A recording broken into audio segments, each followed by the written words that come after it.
Hello everyone, welcome to Fablehaven Age of Wonders. For Drashoeth the Exalted is chillin' here in Mage Haven after ascending in glorious victory in Hashut's name. And now, a new champion rises, a champion not of a lesser Chaos God, but of all four major Chaos Gods. The poll had a very clear victor. It was actually quite even up until a few days in which case Archaon, the ever-chosen, pulled ahead quite dramatically. And he's going to be, well, a very interesting playthrough. But before we start creating the things, patch 1.3 is here for the Golem update. That's why this series was a little delayed. The patch notes are in the description down below. Most of it was AI changes, which is good, and bug fixes. But two things I wanted to point out. One is the Dwarven Dragoons and Berserkers now have beards, baseline. That's a grudge stricken from the Damas Kron. And so thank you to a viewer who made the mod that added the beard in the previous playthrough, but your assistance is no longer required. Thank you for your service. And secondly, high culture heroes get Twin Awakening from support skills instead of just the basic awakening, which I thought was a nice little change for the high culture. Alright, let's hop in. So Archaon the Ever-Chosen. He is the champion of Tzeentch, of Khorne, of Slaaneshi, and of Grandfather Nurgle. And he destroyed the known world in Warhammer Fantasy.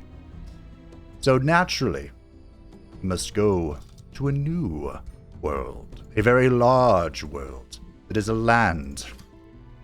Also, before we get too far into this, I am rocking a few more mods than usual. I turned off the culture-based mod entirely, and I've added the Tomes of the Chaos Gods, thematic, and the Tome of Blight, because the Tome of the Chaos doesn't have anything Nurgle related, and the Tome of Blight is about as close as I could have gotten.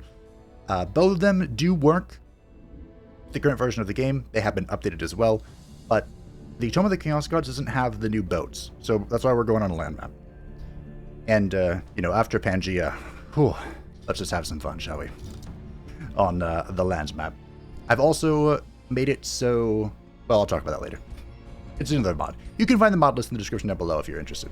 But this land is magical. It has magical origins. It has a wondrous past.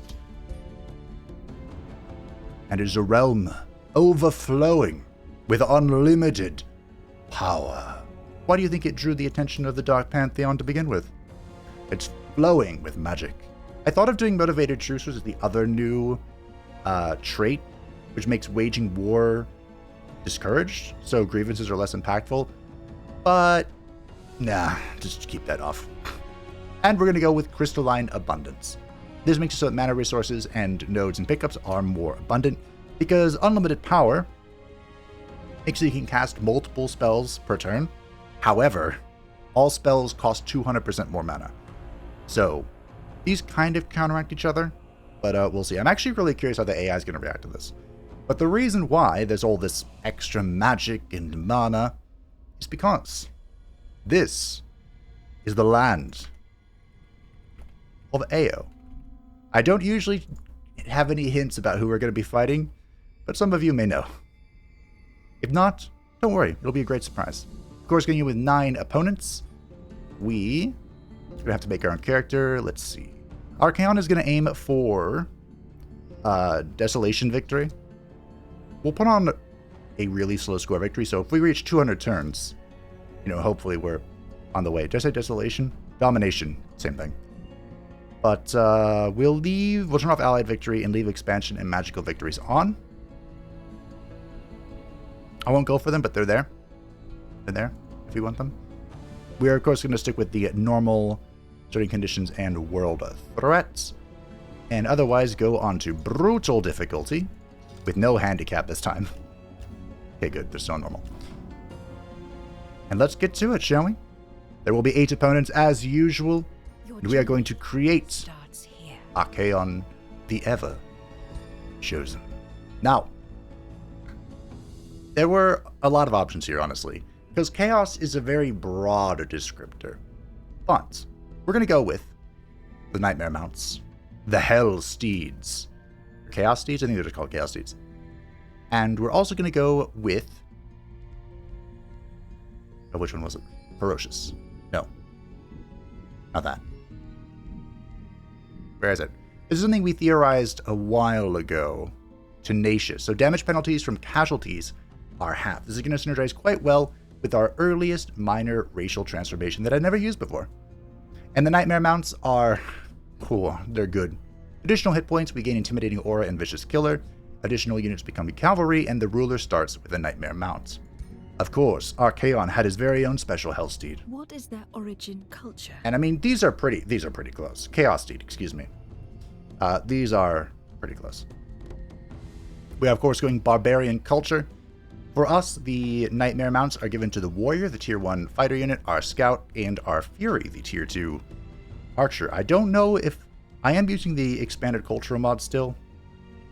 The roster expansion, not the culture-based one. So I'm not sure if any of those will have mounts, but we'll find out. We'll find out. What defines their society? Now, part of what makes this a very special playthrough is this is going to be my first time going with Chosen Destroyers, which is arguably the strangest society trait in the game, because it's both theoretically incredibly powerful and functionally quite weak. So, the way it works is whenever you raise a city, you permanently get plus 40 gold, plus 40 mana, and plus 40 knowledge income. However, you cannot obtain new cities, and conquered cities can only be raised, so you can't forcibly vassalize them. We gain access to city structures that increase the hero camp. One can be built with every tier of your throne city. And does that mean we get 4? We suffer 300 relations with all of the free cities and 300 empire relations with all of the empires, and have minus 10 alignment. So we're basically playing on mega cities while everyone else is playing on the normal mode.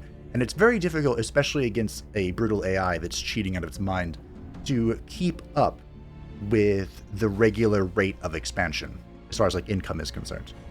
So it's gonna be something. We'll see how it pans out. But like I said, on paper, if you can like game the AI into repeatedly building a raised city, you can these numbers can get out of hand real quick. So that's probably what we're gonna try and do. And since we only have one city anyway, I figured this would be a great time to play Perfectionist Artisans. They demand perfection of the artisans, taking the time to build marvels like no other. Now, to be fair, Chaos in general wasn't a whole lot for building. They were more the destroyers of all things. But you can think about it as it just taking us a long time to build anything. They did have dark fortresses, which were kind of like shrines to the Chaos gods, but, you know, building was not their thing. But city structures cost 100% more production, so it's taking us longer, but we gain 1 city stability and 5 gold in addition to the normal effects. The racial unit tier 3 units have +1 rank, I think when you just recruit them. The city cap is reduced by 1, don't care, and we start with an extra tier 3 unit. I think this'll work. I don't want this to set us to 0 city cap. Well, we're gonna find out. Choose your first tome of magic. Now, one of the things that we picked up was the reduced effectiveness from casualties. And that's because we're going to go Spawnkin.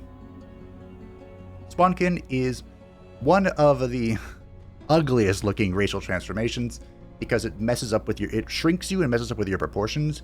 But I have downloaded a mod that disables the visual effect of it. So this is going to be a huge important. It also can't use super growth with it, but that's fine. We're not going to do nature stuff. What are you talking about? So for the first time, I'm going Tomb of the Horde. Your ruler's origin. And Archaon, of course, is a champion when you're playing on Chosen Destroyers or Mega Cities. This is pretty good. Kind of. Actually, this is good in general, but the Throne City gains +20 draft, and we only have the Throne City. They know. Fair enough. Now, Archaon was an incredibly powerful wizard as well, so this would work if you were interested. But he was, first and foremost, a champion of the Dark Gods. Reveal yourself. And here is Archaon, the Ever Chosen. Unfortunately, playing as a barbarian champion, I don't have great outfit choices, as you can see. Archaon was very heavily armored, as all Chaos Chosen were. So we're just going with this thing. I think it's the next best option. And Archaon does use a sword, a demon sword, and a shield. A very heavy shield. But, unfortunately, going Tyrant Sword and Shield gives me Intimidation Aura, which overlaps with the Nightmare. So I decided to go with Captain's Action Shield to get Inspiring Presence, which makes so all of the friendly units gain morale faster, which, to be fair, Archaon was inspiring. You know, to the Norscan tribes destroying everything. So here are our Norscan champions. They have some blood on them. They're big and thick, as all good Norscans are. And, it's not really relevant for our particular playthrough, but of course, Demonic Warlord is the most befitting AI personality if, Archaon were ever to return. Your journey begins. Now, he is, of course, the Lord of the End Times. Archaon, the ever-chosen, leading... Oh, I didn't think this one through.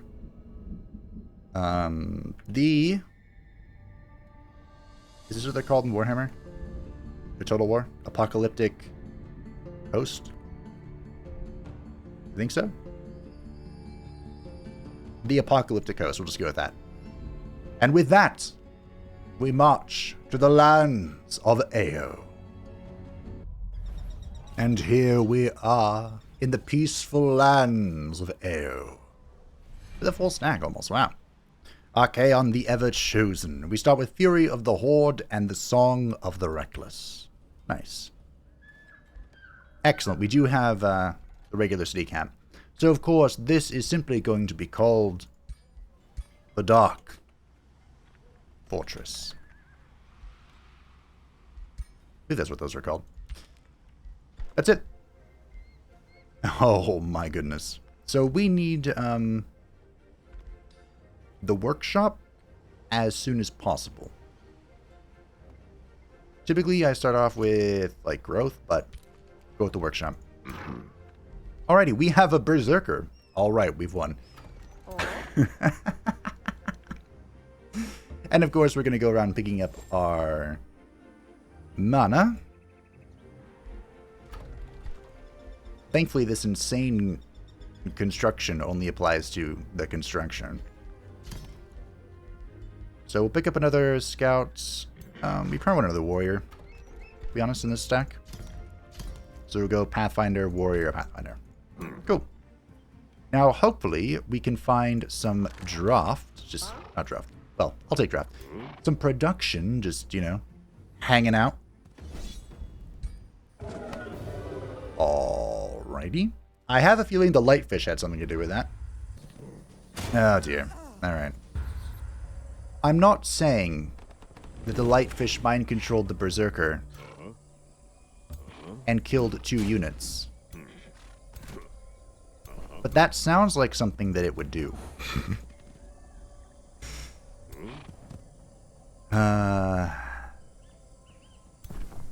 Can't say I feel great about using a restart already, but maybe if I bring them over here, the AI will be less inclined. I just ran in there with Archaon. Hey, look. They tried it again. And you would have gotten away with it, too.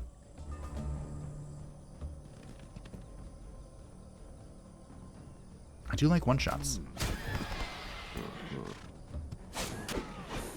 Okay. Time for drastic measures is no more. Oh, okay. I can just walk in there. One of the great things about the Barbarian culture that I forgot to mention is the Barbarian culture has Primal Strike. So their first attack every turn? You can read. Primal Strike. The first base melee attack that hits in battle deals an additional 8. Okay, so it's not every turn. I thought that sounded OP. Yeah, so the first combat attack for every unit is a +8 Blight attack. The Wand of Blizzards. Well, look at that. An early Spawnkin. An early Houndmaster. Both of these are quite good. Go Spawnkin, though. Uh-huh. Yeah. Alrighty. Good old Archaon. Now, the downside, of course, to Archaon being on a mount is that he, He is vulnerable to anti-large stuff. While this unit is the leader of the army, all tier 1 units in this army gain 1 defense, 1 resistance, 5 hit point, and 1 status resistance. That's really good. But of course, eventually we're looking to move away from tier 1s. I just get this now anyway. I do always have 1 free reset on Archaon. And Wanda Blizzards is good. Alright. Let's end our first turn, shall we? Let the unknown rulers do their thing.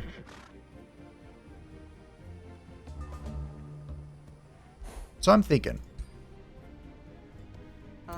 because we have a very unique situation with our layout here, with our schemes, our societal traits. That was okay. That we should do something I've never done before. I don't know when this will actually be applicable because it might take us literally an eternity to craft anything. But whatever the farm guild is called, I don't even know. I think we might try and go for the expansion guild. I think I'll take 1 turn to just full heal here. And then I'll have my warrior and he'll be chilling. So I definitely want production. And I definitely want to farm. So we'll start with the farm here. The reason why I think it'd be good for us to get the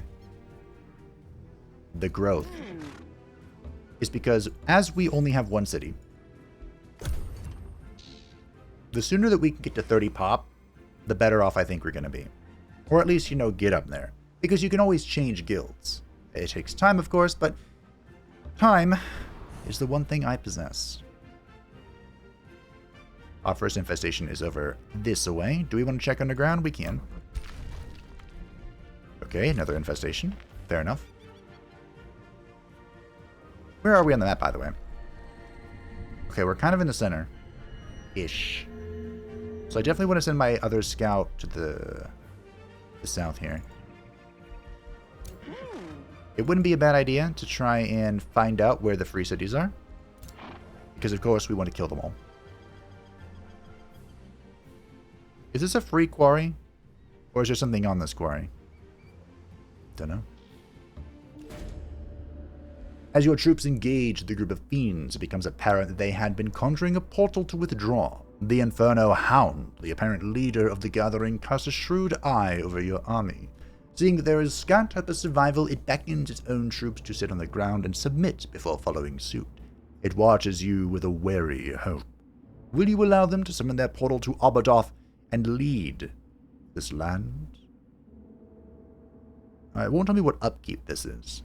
Because if it's a mana upkeep, I think I'm going to say no. By which, of course, I mean I'm going to kill them all. There was a light fish in there. But, either we resisted its bullshit, or, didn't try. Strength training? Strength training.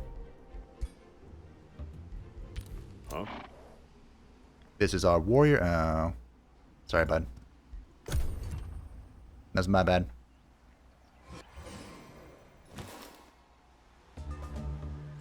I'm really hoping that the production kind of slows down. Or it chills out, The production costs and things. Because I did not expect to come into this and have it be 12. That was not a part of the plan. If a tier 1 building is going to take me 12 turns, I shudder to think what any higher tier would cost. Our first Empire skill is available. It is, of course, the Call of Chaos. Now, typically, I avoid this. And I still might. But I'm actually I might actually take this. See what units we can summon and conjure from the realm of chaos. Something that's worth interesting is, I was kind of thinking about this.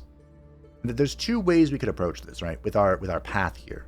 With a little tree path. We could try and supplement our weaknesses with the path we go down here. Or we can go balls deep chaos and try and get to Destined Conquerors and where is it? Is it this one? No. This one. So Spoils of Destruction makes it so that raising cities yields plus 20 gold permanent income. And assuming that that stacks on top of Chosen Destroyers, that means it's plus 60. Of course, this won't work retroactively, but hey, it's something. And Destined Conquerors, we're probably going to be at war with a lot of people, simply because the Chosen Destroyers have minus 300 Empire relations by default, and then we're probably going to be evil. So, unless the AIs all go evil, which some of them might, I'm not going to tell you who, of course, you'll have to wait and find out. But a couple of them could be evil. Alright. We did get some production over here. Fantastic. Marvelous. We're going to drop a quarry on top of that to get even more production. Pickups are so important early on. And we're going to go with the storehouse to expand. Like I said, I think I'm going to actually try and do food stuff this time because we only have one city.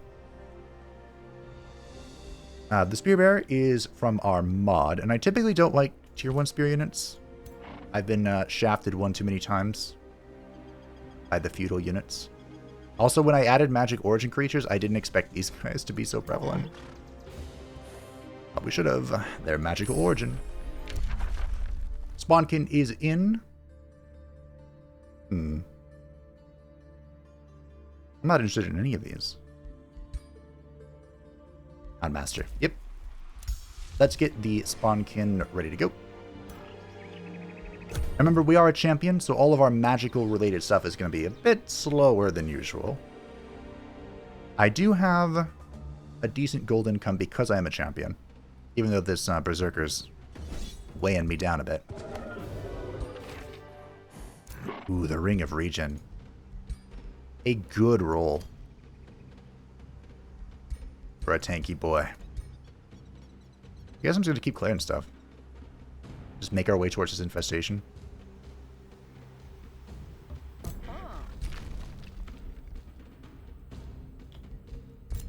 How are we doing? Oh, we have a city. Guildmistress Palanach of the Free City Tin Wall regards you with unveiled suspicion.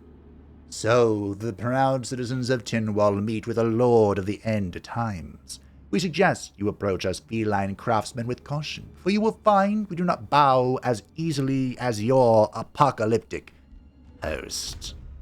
I shall deal with your insolence later. It's also worth noting that one of the reasons why I wanted to go Perfectionist Artisans is because we're going to start building up Materium right away. And as we only have one city, outposts to claim this stuff, magic material, is going to be very, very, very, very, very, very important. Why is it always you first? Every time. So you are the Lord of the End Times, Archaon, the ever-chosen of the apocalyptic host. Lots of those there. I am not impressed. Tread carefully before I decide that your realm is actually worth conquering. Does everyone say hello to Blint the Underdelver? I have updated him. He now leads the Pink Deep Dwellers. You look at that. He is Underground Adaptation, Bulwark, and then I gave him Overwhelming Tactics because let's hate fighting him more, shall we? His Wonder Architect and Adept Settlers have remained unchanged. He is, of course, industrious. And I gave him Economic Warlord, changing him from whatever he was before, the merchant guy.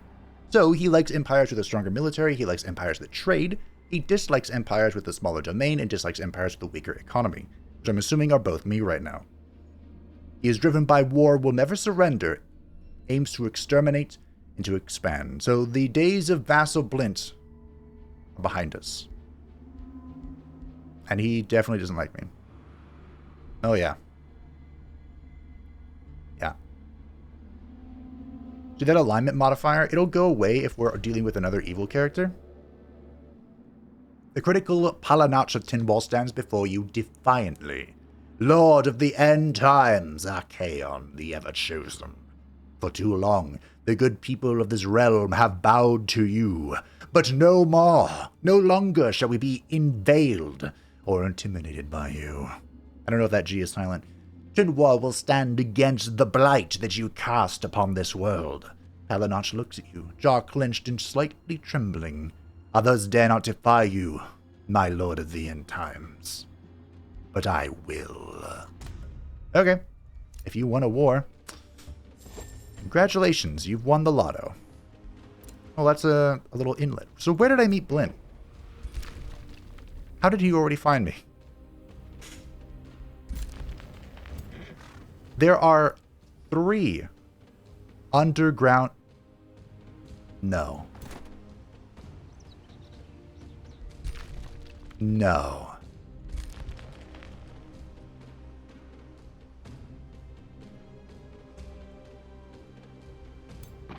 No.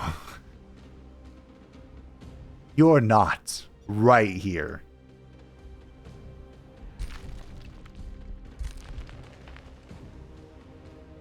Hey, go check.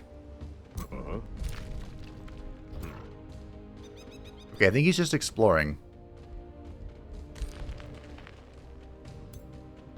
Which still kind of concerns me. I have to fight this one? Nope. Mask of Precision. Not particularly good for good old Archaon. That's fine. Your first skill, Archaon, shall be... probably Assassinate. Now, we could use this as an opportunity to get another affinity, which might not be the worst idea I've ever had. I've certainly had worse. Nah.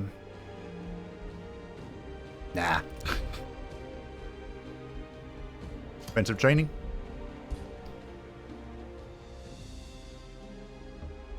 I can't believe it. Is Blint really, like, right next to me? I can't see all the waters yet. I want to see what I get from this Deerlicht workshop from the Call of Chaos. We can expand again. And I think I'm going to get my first... research post. And then we're going to get, like, foresters. I know. Who am I and what have I done with Fabe? I am going to boost this to get our production going. And we'll start with a shrine because, well, my mana's kind of trash. I think I'll get another Pathfinder. And we will see what Blinty Boy does. Now, of course, Blint may hate my guts, but you know. Sure, you can do you. But he's probably not going to declare on me. Anytime soon. Because of how grievances work.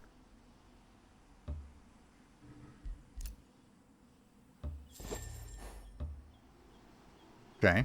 Finding a few wonders, a few magical materials. Which I definitely want to keep in my mind. You got stunk already. I might just auto this one. Spawnkin is ready and is going to target the apocalyptic host. This increases the number of units within the formation, plus 20% damage for non-hero units, plus 10% evasion for hero units, and is incompatible with supergrowth. It was nerfed. It used to give damage to hero units as well, which was really good. But that's fine. Please work mod, please work mod, please work mod. Fantastic. There's actually a few mods that you can use to make this functionality work. There's one, I can't remember what it's called. It's called like optional skins or something. Or optional transformations. And it basically gives you 2 versions of every transformative spell. And you can cast one, whether you want it to show or whether you don't. And no, they do not stack if you cast them both. And then there's this one, which is just for Spawnkin. But this one is specifically the Watcher beta version, because the other version of this gives you the old buff still. Or the old version still. Countess Zerti Jacques of the Free City Effenkraz greets you with regret in their eyes. It is unfortunate we meet like this, Lord of the End Times, Archaon the Ever-Chosen. But it seems war between us is inevitable. We, the people of Effenkraz, will fight for what is good and for a brighter future. A future without you. Well. Alright, we have a few cities to burn down already. And I want you to go this way. Oh, hey, this is the one that's next to me. Great. I'll roll this. We'll see what we can get. The Visions of Victory. I love the Visions of Victory. It's so good. It's a barbarian spell. Probably the best barbarian spell, to be honest. Alright. I'm going to pop this. Let's see. What turn is it? It's turn 10. Ooh, I think this just expanded. I think Blint's... Speaking of expanding... Oh, yeah. Can I take this?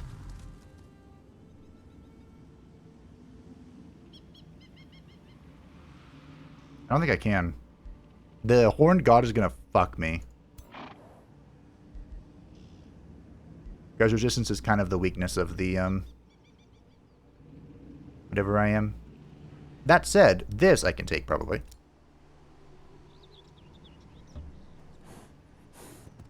Oh. Well, it's still asleep. That's good. We are investigating. Ugh. Okay, this is the corner. I want to make sure that there's no one else in the corner. Which there probably is. New Empire skill is available. We probably need Seafaring. Units cost, less upkeep. That's fine. We'll get Seafaring. Rivalry was declared. I can do that as well. Fuck you.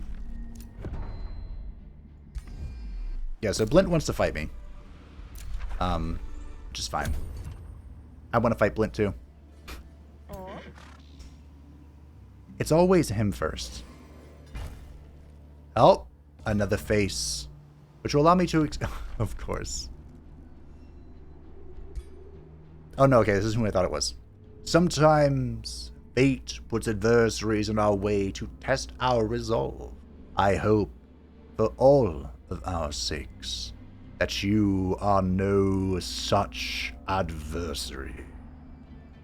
This is Undergast the Weaver, and this allows me to explain what this is all about.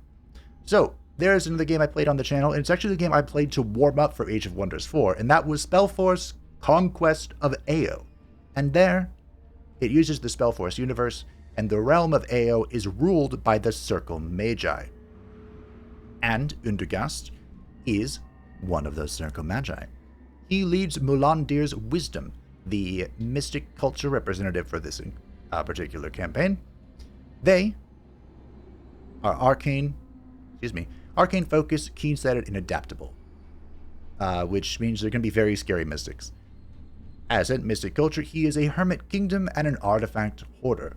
Undergast the Weaver is the most accomplished scholar of the Circle. His thirst for knowledge and books is second to none.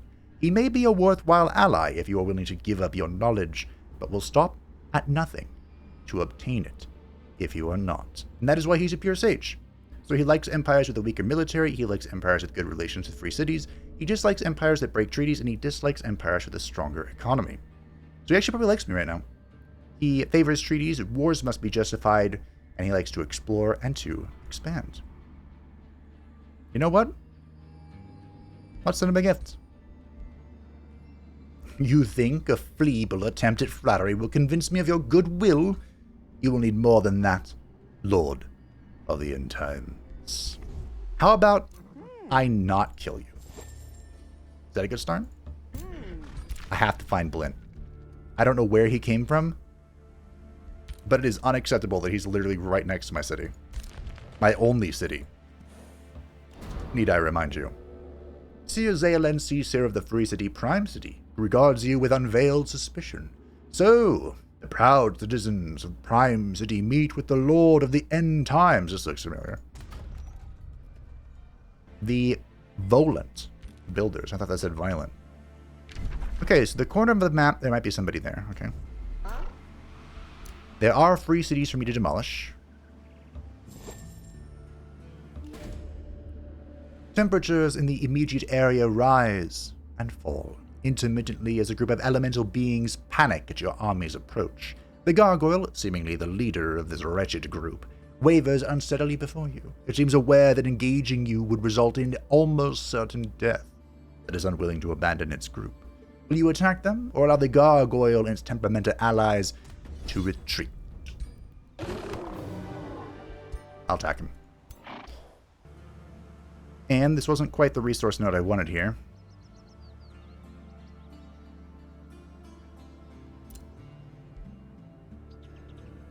But this is unbuildable, that's unbuildable, that's unbuildable, that's unbuildable. This is all I've got. Now the reason I'm building an outpost here, 4 turns is too long, is because I'm going to take the shrine. The shrine is either one of 2 events, and I really hope it's the second one. Because if it's the first event, this is going to be pretty tough. The Houndmaster is here to join us. Probably start building more. I do want the gold mine. What do we need? What are we building here?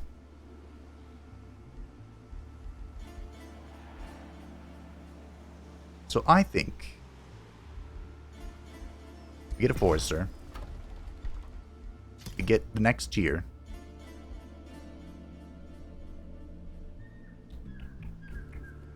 We need a tavern as well. It is definitely imperative that we only build boosted things as this city, which makes it really sad that you can't boost wizard towers. What does it take to boost this again? Second farm? Okay.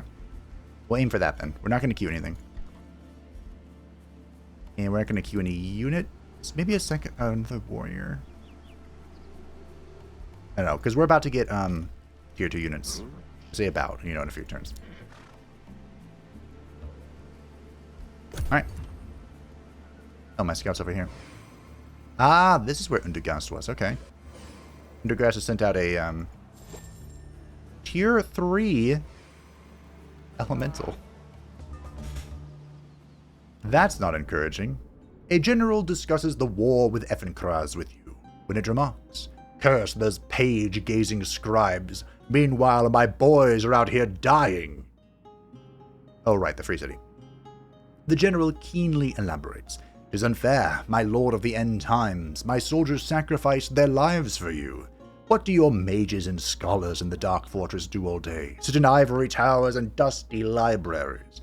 I say we put those bookworms to better use. Knowledge is only half the battle, after all. The other half demands plenty of troops in the field." Moving the Dark Fortress's scholars from their comfortable alcoves to the battlefield should improve your army's strength.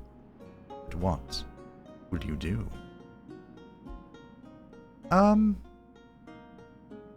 I'll take a free shaman. Sure.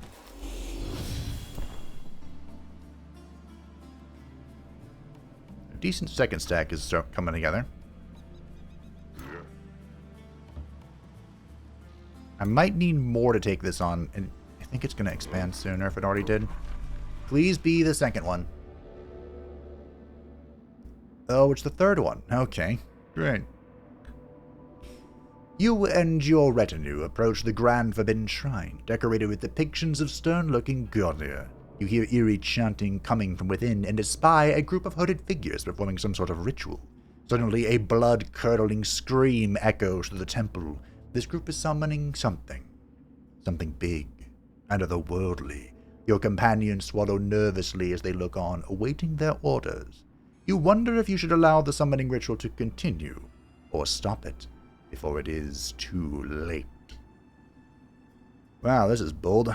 Delay the ritual for as long as possible and... Gee, wow.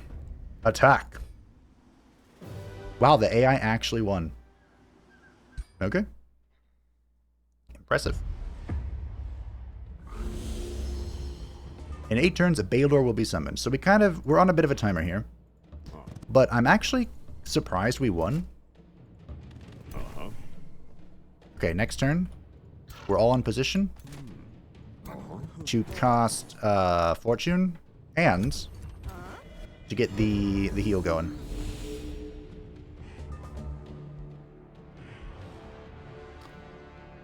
Visions of Victory isn't in yet. It was delayed by 1 turn because I got a free War Shaman. Tier 1, Tier 1, Tier 1. Is that worth it? For 60 mana.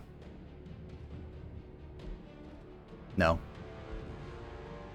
Song of the Reckless might be.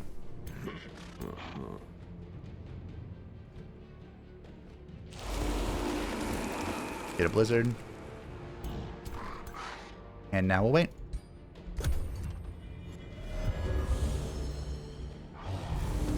Okay. Oh. Well, shit.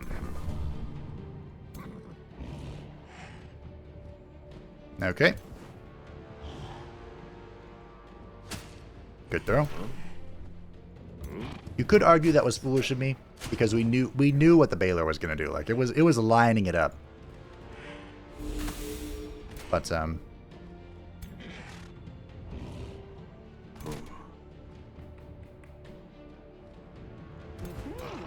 know, it is just. Speaking of, are these spears? They are. Why aren't you counterattacking me? Not sure. But Steel Bash.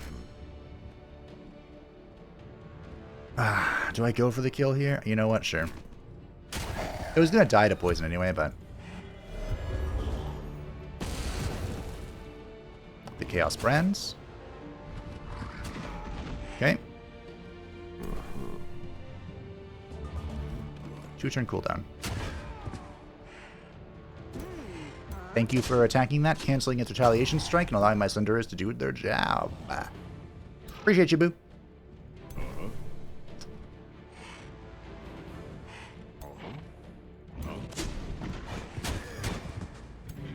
You still insane?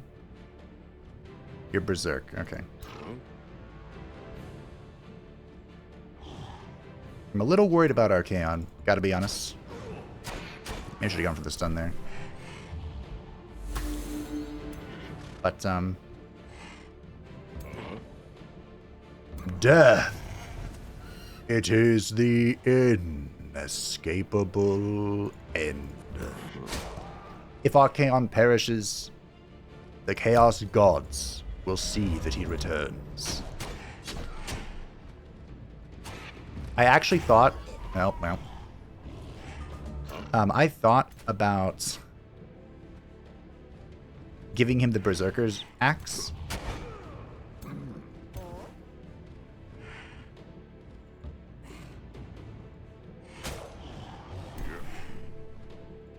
So that he would have Berserk, and that wouldn't happen. But, you know. Oh, you don't have... What if I go here and just tie him up? Do you think he'll attack me?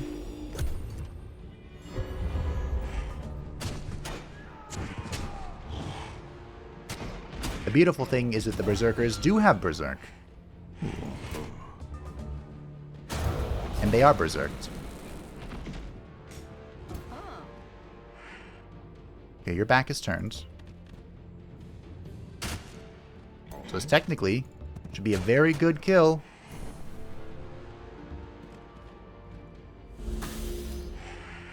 Please don't die, Berserker. Please don't die, Berserker. You're on fire. Don't do it. Nice. I saved the Berserker. Now, it did cost me Archaon, but, Archaon is ever chosen. I'm not sure why he's there, but I'm not going to say no. With the cultist gone and the ritual undone, the forbidden shrine at last falls silent, and you are free to investigate. The cultists were not praising the deities for whom the forbidden shrine was built at all. A malicious-looking scroll sits in the center of the ritual circle, an artifact used to summon beings from a world called Abadoth, bearing illustrations of beings like the dire penguin. It seemed the cultists were using the scroll to call on this demonic power. The demonic scroll is silent and yet incredibly captivating. So much knowledge rests within. So we could take this to get a bunch of knowledge. This is roughly 4 turns of our knowledge. We could use the scroll to summon and control a unit of true evil origin. Or we could burn the scroll. Okay. Let's pause for a second. We can all agree that the optimal decision here is to get the 4 turns of knowledge, okay? I think we can all agree on that. But if I'm not going to summon a demonic, a truly evil being as Archaon, the Ever-Chosen, who am I going to do it on? So use the scroll to summon and control a truly evil being. I'm not sure why Archaon didn't die. But I'm not gonna say no. I'll take it.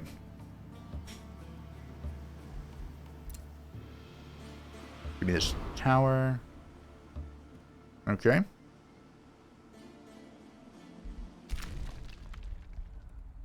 think you're leaving. Yes, go explore down here. Find this tower. Ooh, another city. Another free city for me to absorb. By which I mean destroy. Where's haste? Are these haste berries? They are. Blight has built a new city. I should think that's an outpost.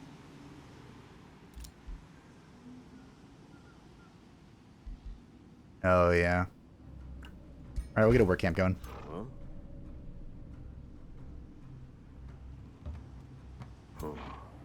Blight has to be around here. Oh. Well. Let me get a Pathfinder. Let's expand as well. Give me that gold. Think I can expand down here? I don't know. The mountains are kind of in the way. So the Hero Lodge gives us an additional hero cap. Technically, I can just ignore that for now. If I wanted to. Tier 1 units are cheaper. I don't hate that. But I want knowledge. We can boost this as well to get to the next tier. We have a Pathfinder coming in. And we have more tier 2 units. We have the Fury, who is, of course, our ranged character. The Raider, who is a modded unit. What are you? I don't know. You just hit stuff. You're slippery. Oh, you're like a skirmish unit. Okay. Interesting. Then we have the War Shaman, and then we have the Wild Witch, which is the other modded unit. This is a true spellcaster. Which, I mean, we could get. Very low health. I'll try it out. I think I'm going to go Fury, though. They're very good. So we get a Pathfinder out, and then we'll get a Fury out. And we'll start looking at the next hero. Guildmistress Gunilda Alchemard, the Free City Silverfence, greets you with hostility. We crooked farmers of Silverfence will fight for our freedom and stand against anyone who threatens our free city. So be it. Okay. You have lots of people to fight. Oh my god, that is a Shadow Stalker. Oh, hey. You're not going to capture my scout, are you? Please don't.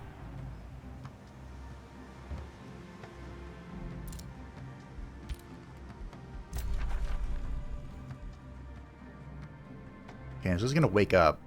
And I am going to want to kill it. What's this?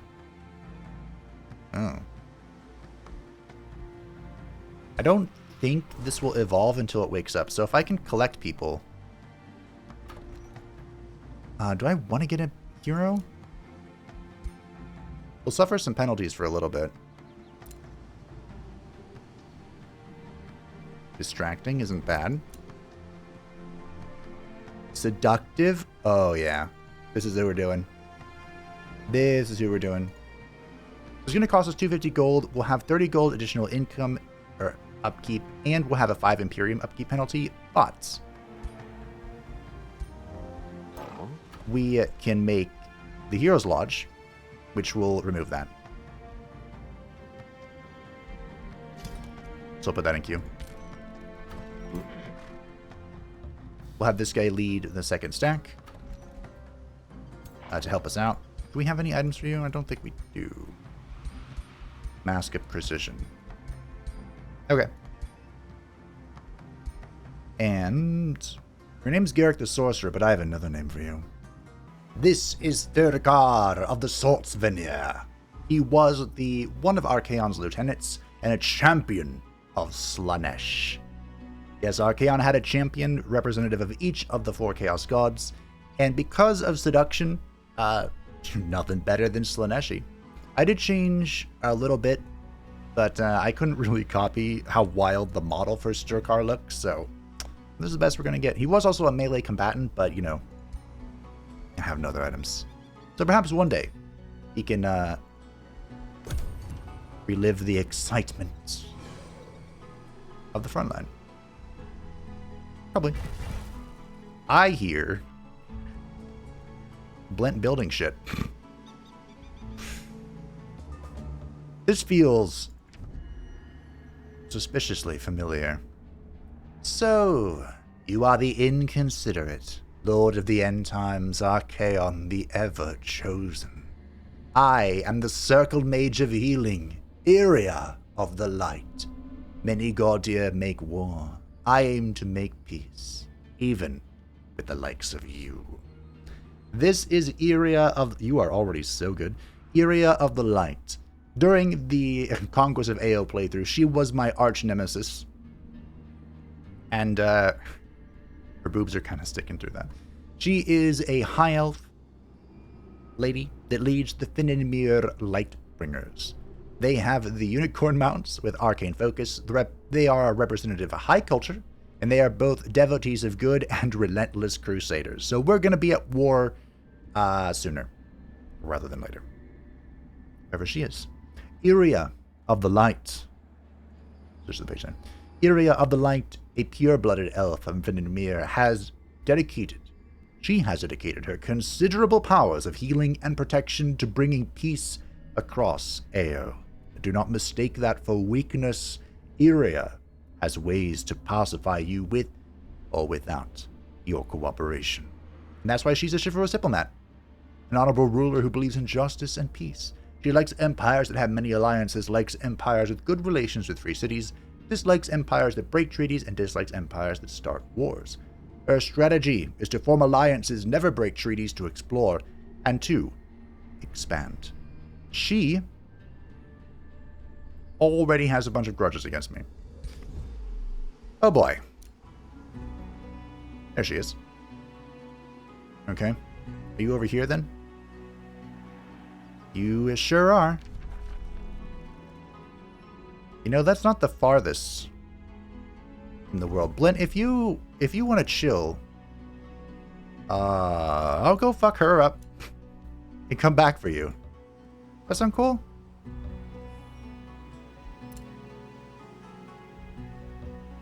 Assuming I even have the time, which I might. This could be a short playthrough.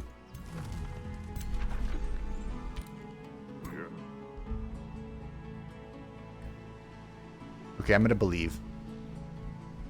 Visions of Victory is in, finally. We'll get Primal Mark, sure. This will give Primal Strike to all of our non-barbarian units. I don't plan to have too many of them, but we will have a few. Gain 3 gold per unit tier of the units killed in combat, absolutely.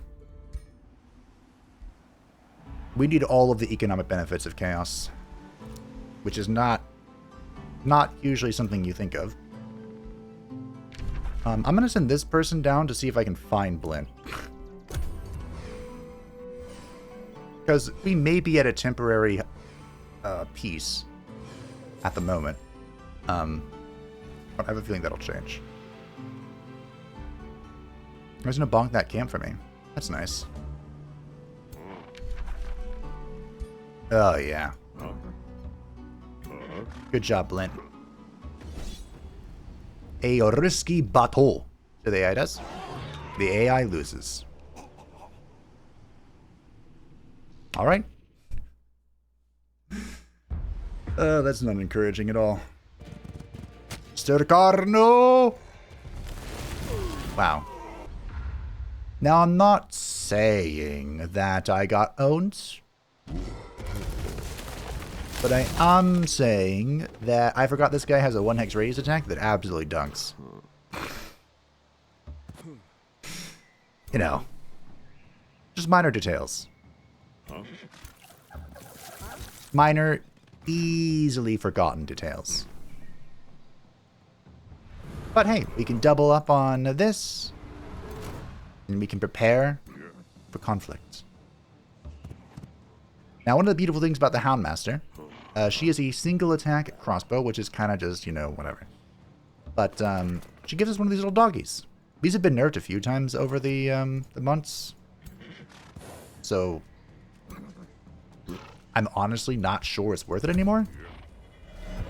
But they're there.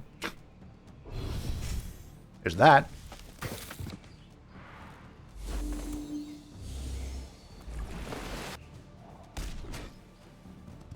Fun fact. Oh, okay. I was going to say, fun fact, so far this has played out exactly the same.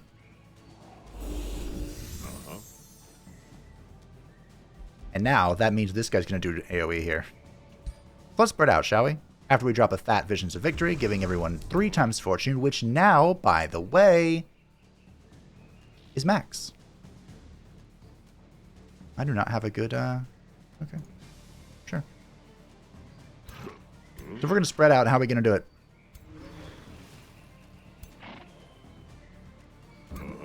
Bring Archaon over here. Sure. I could run this guy down. You know what? I'll do it. Which, of course, I should have done that first to break the retaliation so our Archaon didn't take damage, but it is what it is.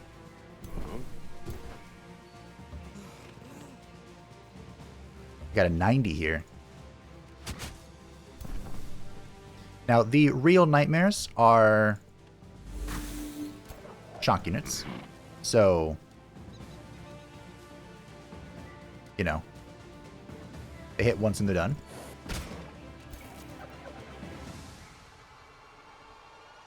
They also hit the penguins pretty hard. The dire penguins, by the way, here they are. They're beautiful. One of the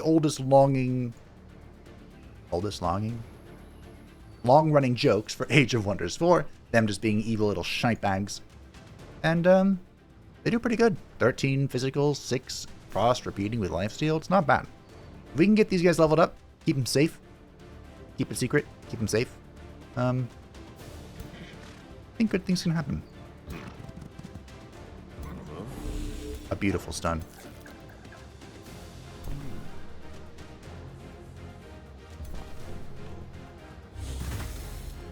I'm worried where to go with these penguins.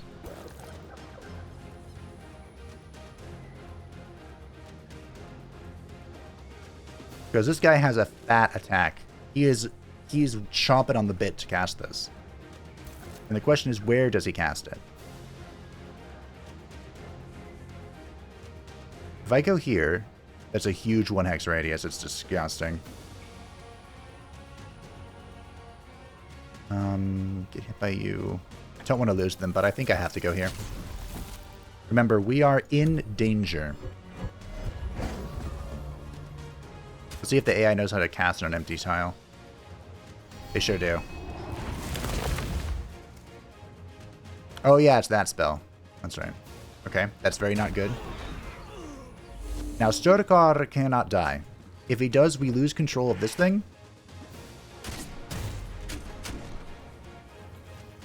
And that would spell doom. I'm not saying I know that from experience. But, be confident in that fact.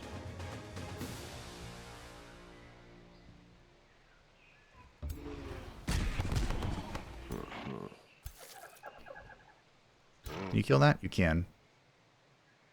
Okay. Nightmare down.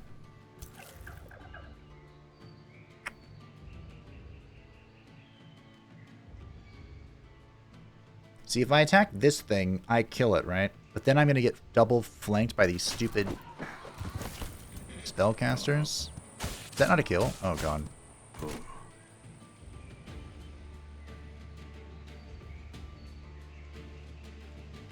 are you doing here? Alright, nothing. Aw. Ya bitch.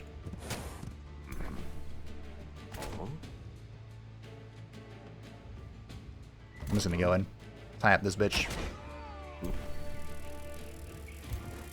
Okay, that's a kill.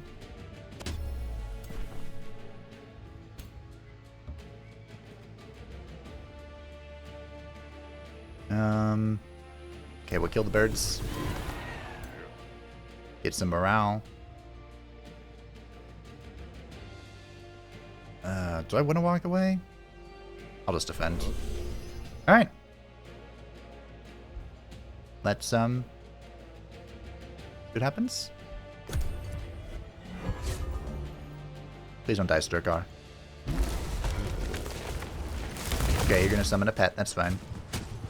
That's okay. It's fine. I don't know how that was a flank, but it's fine. See, the game knows. It knows this guy is the problem.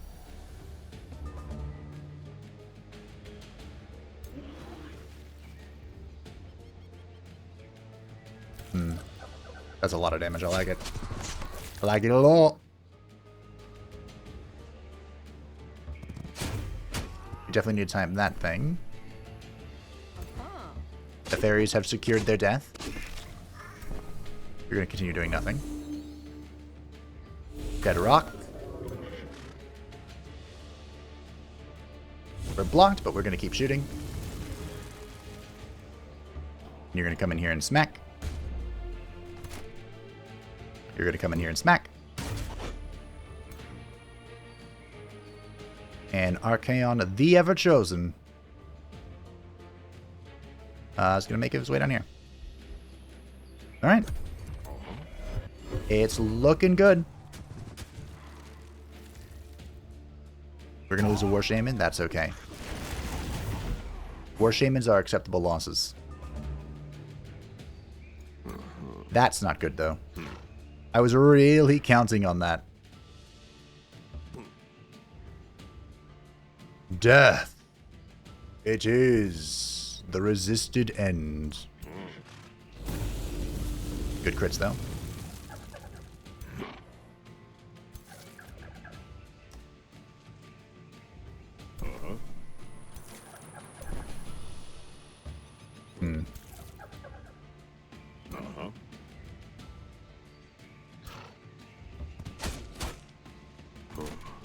Dominate, it has a, is it a 3-turn?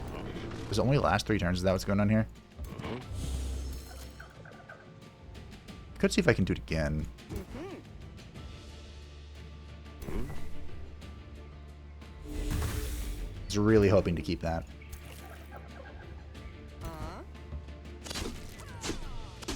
This is fake, by the way. But because that thing's stunned, I might as well kill this. Okay. This is a tough one. See if I can try it again. Do it again, Sturkar. Make Slaaneshi proud. And you did. Slaaneshi is proud. The enemy flees. Wow, that was tough. So we lost the Houndmaster and we lost the War Shaman. But we got the Tide Spirit. It's going to cost a lot, but we got it. And we got a Spring Fairy from our Call of Chaos. Okay. Unfortunately, you are the... Yeah, you're the Budding Strength one. That's not great, but we can make use of True Strike. Alright, here's the Tide Spirit. It is costing a whopping 20 mana, which, by the way, all of our mana. That's great. That's not the word I'm looking for.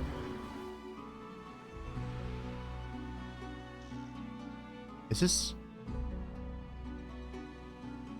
Okay.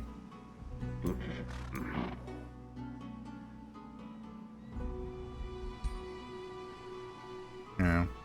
Okay, let's wait. I wanted to see if I could, like, somehow maneuver this army, part of this army over there. But this'll do. Congratulations on your level up. Until we find you a decent weapon, I'm afraid you'll just, fire breath, I don't care.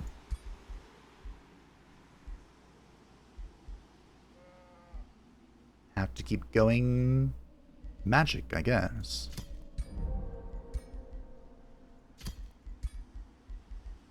Ring of the Inspiring... I thought I already had that from the Nightmares.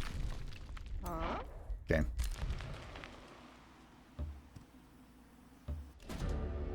Chief the Shawnee Bone Mauler of the Free City Slampet greets you with a wily smile.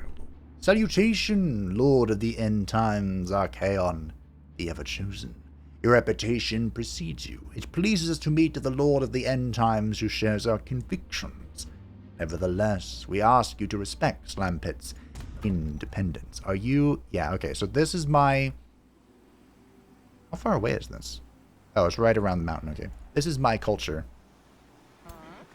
Everyone except for Reavers has their own... Will have a free city that has their own culture nearby.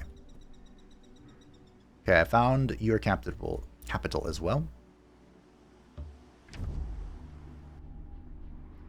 Another ruler comes to threaten. Take my empire to stay out of our way, and I will stay.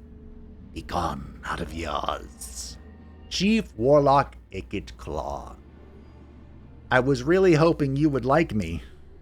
So Icket Claw is the Chief Warlock, the Great Warlock, the Grand Warlock, whatever you want to call it, of Clan Scryer, the right-hand man of the Lord of Clan Scryer, and certifiably batshit insane. Yeah, that's basically it. He leads Clan Scryer in this particular instance, and the reason why he's here is because I wanted a fellow evil character, and during the end times, the Skaven are actually one of the few who survived, because in some of the stories, the Great Horned Rat opened a portal into his world where his children fled. But all Chaos Gods thrive on, you guessed it, chaos, and so eventually he spat out Icket Claw into this realm to follow the Ever-Chosen, and spread his word, his name, I guess. So he has Underground Adaptation, Fast Recuperation, and Sneaky. He is our Reaver representative. Can we get a round of applause for Giselle, the Warplock Giselles? They are ruthless raiders and great builders. He himself is a solitary isolationist, because in a way the Skaven were. The way that the Empire... This is actually really funny. When I say it out loud, it's hilarious. The way the Empire dealt with the Skaven it was basically heresy to mention the Skaven existed. Because if no one knew, like if the regular folk didn't know the Skaven existed, then the Skaven wouldn't feel like the humans knew they were there and wouldn't feel threatened. Because the greatest fear of the Empire, the people in charge, was that people would learn Skaven existed and like start hunting them down, and the Skaven would overreact as they were, because they're scaredy cats, and just drown the Empire in a vermintide, which does happen in some stories. But anyway, the solitary isolationist likes empires with a single race, likes empires without relationships with free cities. He dislikes empires with a larger domain and dislikes empires that starts wars. He's actually probably kind of going to like me. His strategy is to isolate, he's wary of treaties, and he likes to exploit, and he likes to expand. Why don't you like me? Just met. Inherent dislike. Chosen destroyers and threatened. Okay. Well, I'll throw a pittance your way, Claw, and see if you like me. Oh, also, Claw is like half machine. So it's pretty hard to find an armor and a hat that represented him. But I thought a funny little hat would be funny. Endurance training, please, and thank you. New Empire skill is available. It is this one, which you're picking up instantly, Military Engineering. This is incredible in every playthrough. Highly recommend it. Outposts cost 25% less gold and take only one turn to build and start with a work camp so you can instantly annex, which is a pain we are currently feeling on our first outpost. And fruitful integration. This will be completely and pointlessly irrelevant for us. So, no. I believe we can annex this next turn.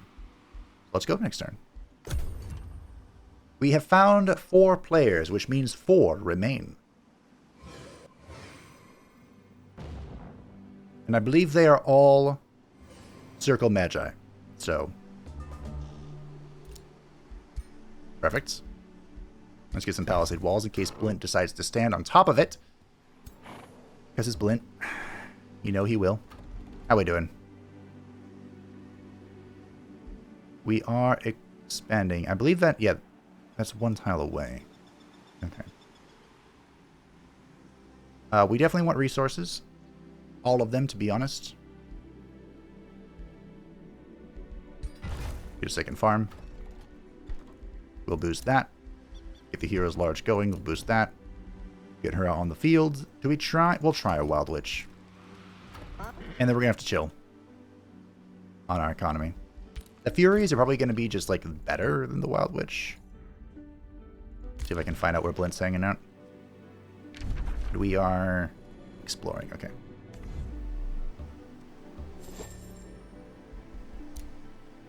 There is 1 more underground character. Is this a city, or are you expanding from below? Okay, so this is your city. That's cool. We are looking around. Count Vermeer Sen of the Free City Fargos greets you with a stern face. What do you want on this realm, Lord of the End Times, Archaon the Ever-Chosen? Conquest? Pillage? Destruction? Yes, actually. Our weapons are sharp. Our mage locks are ready. We will fight you if we must, but let us not grind ourselves to death. A peaceful solution would be more practical. Do you not agree? I do not, because you're about to be vassalized by one of my greatest enemies. So, I consider you my friend, Lord of the End Times, Archaon the Ever-Chosen. Together, we shall prosper. Together, we shall destroy the world. Now, like I said, Undergast is not exactly evil, but Undergast likes knowledge at all costs, which of course is how Tzeentch gets people to join him. So you are the notorious Archaon the Ever-Chosen. I suggest you keep your distance from my lands, otherwise life here may become very unpleasant for you. This is Isgrim the Smith, the Circle Mage of Glyphs. He is the one who built the circle, like the physical circle, not the organization, in Mulandir, and he leads the Stone Shapers. Isgrim the Smith is the greatest dwarven stone shaper who perfected the creation of glyphs by seeking out shaper ruins and adapting his craft to incorporate their magic. As the builder of Mulandir, the seat of the circle, his pride in his creations knows no bound. And the stone shapers he leads have underground adaptation, they are resilient, and they are hardy. His culture, he is yet another industrious culture. I feel like I'm just a masochist, putting in double industrious in every playthrough. They are wonder architects and imperialists. He is an artisan, merchant, and expressive creator who values both matter and mind. He likes empires that trade grievances, he likes empires that do not break treaties, and he dislikes empires with weaker militaries and empires that start wars. His strategy is trading to run hard bargains, to expand, and to exploit. We actually might be able to be friends, except he is good. So that could be a problem. And I'm not really going to give any money. A scout reports to you that she spotted a strange band of merchant apocalyptic hosts in the wilderness. Huh? We do that? It's called trading. There was something off about these apocalyptic hosts, the scout informs you. They swear that they are traders. However, I noticed they carried concealed weapons. The scout then leans in and whispers, these traders possess surprisingly few wares to trade, yet their mounts were sturdy and bred for battle. These traders proclaim that they will travel into your realm, the scout concludes. How will you welcome them? Seek them out. Where are they? Of course.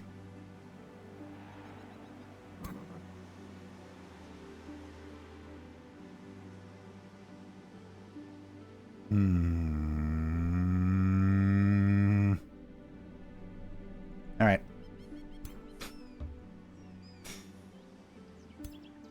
We'll go.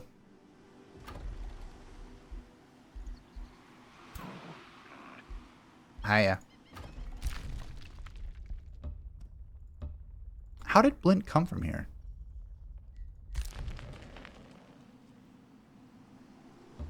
Okay, so here's where this guy is.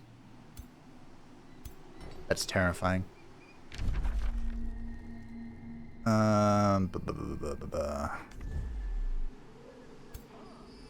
And there's a magic material in there. Well.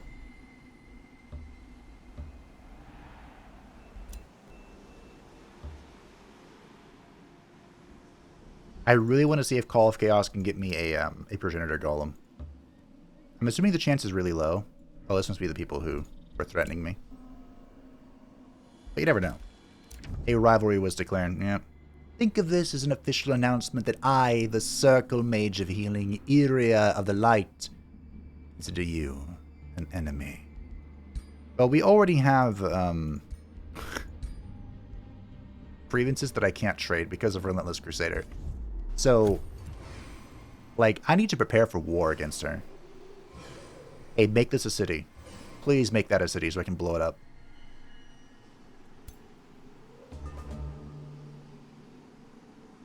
So far, this isn't too different from a regular campaign. We're really slow. Expansion's really slow. Existence is really slow. But by now I would have liked to have another city. Get a vendor. I'm broke. I would have liked to have had another city, and I'd probably make this up here a city. If I, well, shit, maybe I wouldn't. Probably would have tried to go where Blight is, honestly. Like, this would make a fine city. Hello. Are you here to fight me? A new pawn appears before me. You look like a god here, but are you ready to face the likes of me? We have found the Circle Mage of Undeath, Hokan Ashir. Hokan Ashir is one of the most powerful necromancers to have ever lived, feared even by some of his own fellow Circle Magi. He is aggressively seeking new ways to grow his undead hordes. And that's why he leads the undead horde. Who, look, are already... No, he just has a skeleton, okay. The undead horde are humans with hideous stench and poisonous, because let's be honest, they won't be humanoids for very long. Well, assuming he does what I want him to, which I pointed him in every direction possible. He is our dark representative, ritual cannibals, and the scion of evil. So he's actually going to be evil, which means we might actually be able to be friends with him. Which is a minor miracle. I'm not going to send him anything, because I think he's... Well... He is a sinister spy. A self-centered ruler who prefers to deal with the weak. He likes empires that break treaties. He likes empires with a weaker economy. He dislikes empires with stronger research and dislikes empires that trade. He is covert. He likes to gain vassals. He likes to explore, and he likes to exploit. Where was he? I don't know. I hope he's near Iria. You know what would be funny? Oh, I want to do this. If I exchange information with Hokan and reveal Iria to him. Oh, that would be so funny. Okay, he's up here. He is near Iria. Nice. Hey. Oh, he's actually about to meet her, I think. But we'll see. It said I can start on turn 20, so we'll see. We get our next tome. Now, Tome of Pyromancer makes a lot of sense. It does. Korn loves fire. We love fire. It gives us our first weapon in shots. It would be a pretty good choice. Is there anything else I would want? I could make the argument for Zeal again. Because, of course, our fanaticism is to the dark gods. Zeal is like the... It could be good or bad. I don't know if we could do Faithful. We probably couldn't get away with Faithful. Because Chaos doesn't have healers. Actually, we're going to get one healer. Or we could go Cryomancy. I'm trying to remember. I think... Actually, Lightning is what... In the lore, Archaon can use Lightning. Like, really later on. But he uses the Winds of Fire, doesn't he? I mean, Siege can make him use anything he wants. It depends on the plot. So let's go Cryomancy. I think. Okay, hold on. If we go... Oh, I'm gonna need... Oh, these haven't been updated with the new requirements. That's hilarious. Yeah, it's an Astral Tome for Fate Weaver. Is Silver Prince Shadow? Probably, right? No. Wait, excuse me? This is the Tome of Blight. So we've seen two of them? Where are the other ones? There should be the Tome of the Blood God and the Tome of the Silver Prince. Here's the Blood of the Tome. Oh, they're both Chaos. Okay. This one requires affinity. Oh, it's Pandemonium. That's why.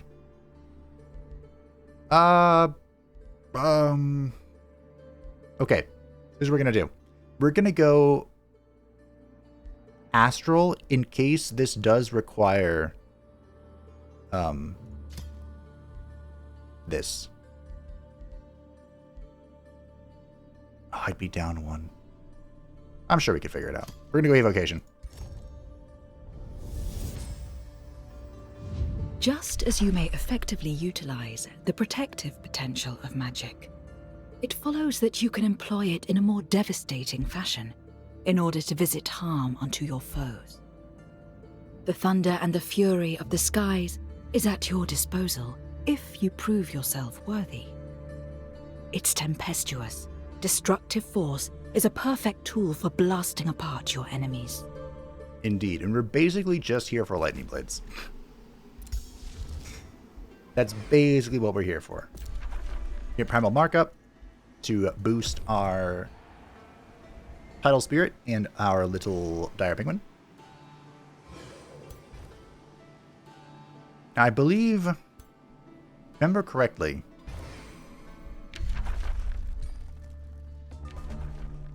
hello, I was looking at something. Yeah, so lightning blades lightning focus. How many battle mages am I going to have? I don't know. Well, okay. We're mostly here for lightning weapon, because we're going to have a lot of melee. We're barbarians, after all. We don't really do this ranged shit. It's not for us.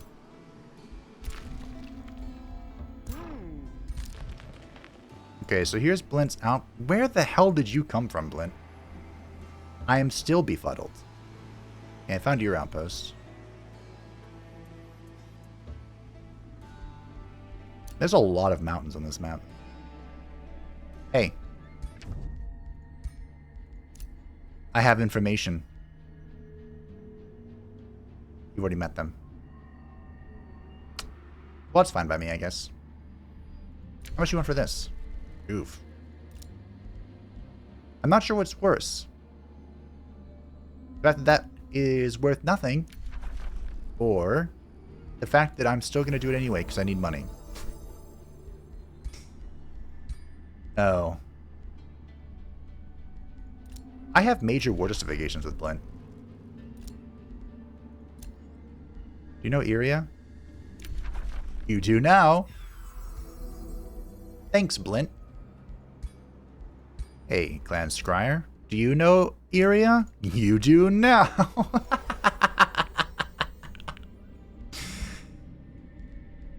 Okay, Eastgrim is probably going to be a good guy.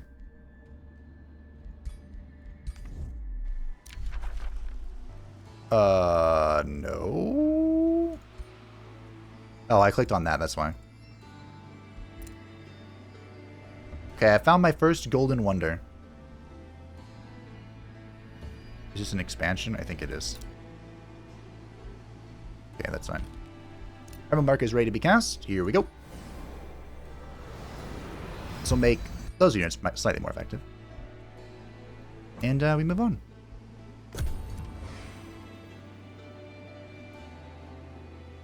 So major war justification with Blint is pretty spicy.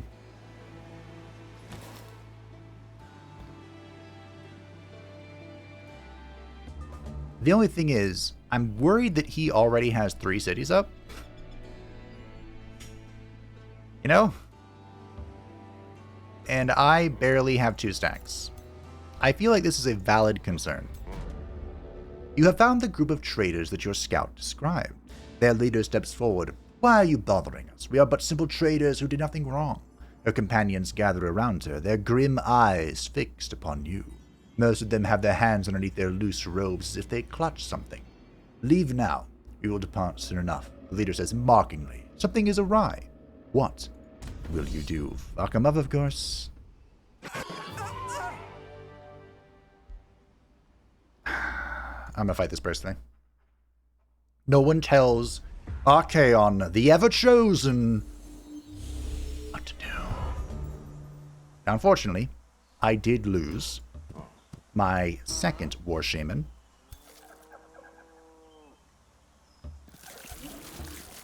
So I don't have double heals here, but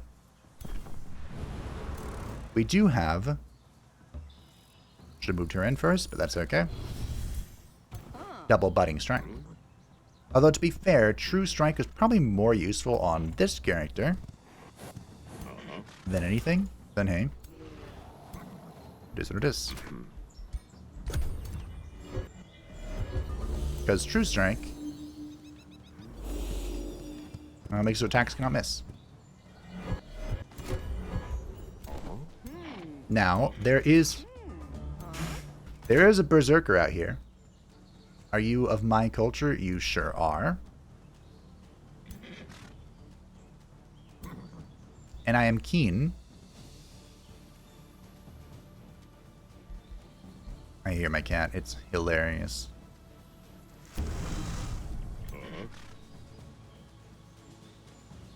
I could wait, but I honestly think a lot of this comes down to what happens with this. Okay, now I'm committed to this choice, which is really not good. If I whiff. Good.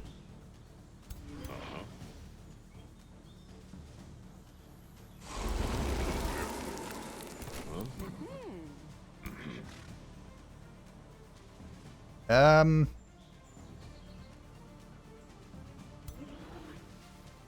okay.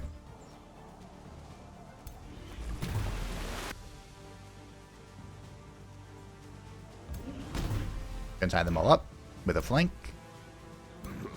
Berserker is just out of range. See if we can get a stun here. A beautiful stun. A flawless stun.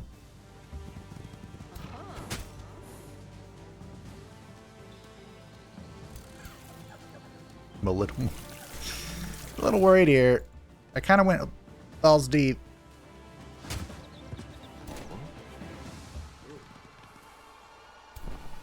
Which I realize is like the only mode that this culture has, but I feel like I could have tried to practice a little bit more restraint, you know? Just pans out.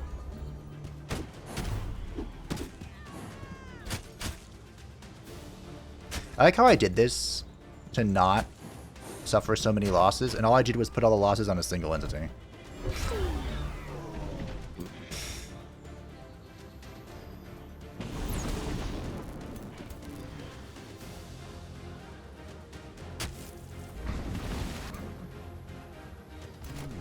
So that's cool, I guess.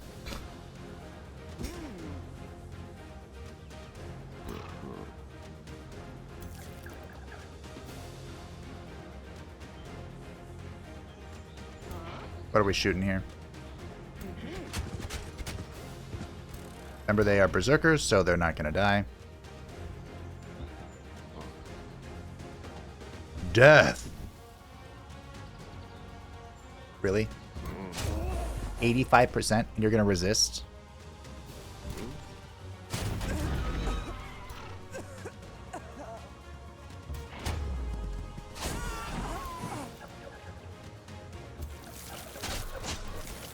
Okay.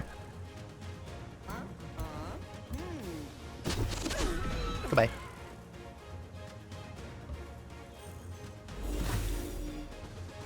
Well.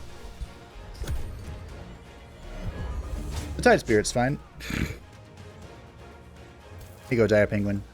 You can nom on him. Wait a minute. No. Okay.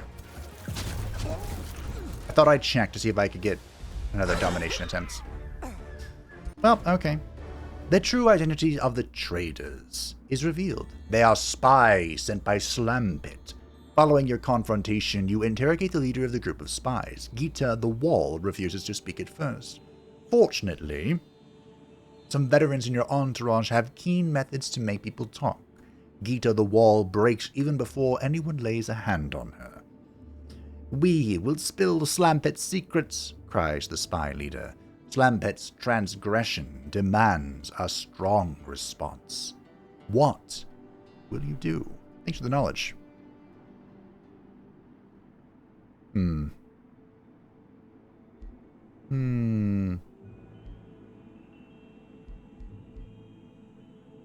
it's not an evil act to declare war here, but Slampit must pay. To war. Okay.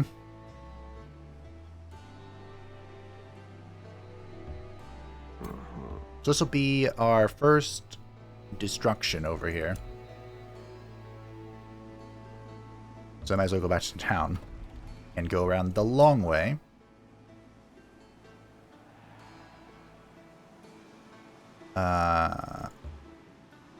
Ooh, hey, a Desecrated Temple again. Another one. This one is kind of close to my city, but we'll see. See what happens. My income is not looking pretty. At all. Duke Ulfred Weber of the Ferocity Tridale greets you with unveiled suspicion. You've seen this before. He is down there. And you are stuck. Styrkar has leveled up. And he is going to get Magecraft 2. The remains of Gita the Wall. Oh my. Oh my.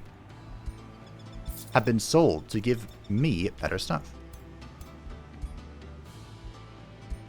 The Mace of Smiting. Deals 4 spirit damage to fiends and undead. Okay. I think I'll prefer the crown. Armor of the Grove. Nice. I'll take her stuff. Ultimately, the goal is to make the Kingslayer, which is Archaon's demon sword. Thanks, Blint.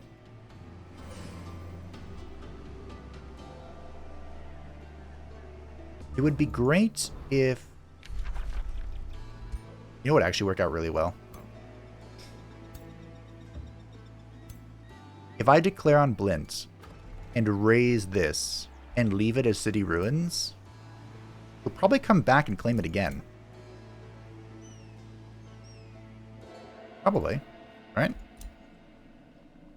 Because it's easy to build from City Ruins. Well, easier. I see all these cities that I want to crump. Might have to cross the mountain there, which is of course annoying.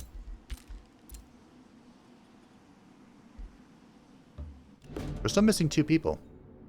Celibria Firmamentum of the Free City Arculus greets you with unveiled suspicion. What's all this unveiled suspicion going on? Oh, I'm assuming they're over here. Hey, Vindragast? What is that your name? Yeah. I'm gonna have to walk through you.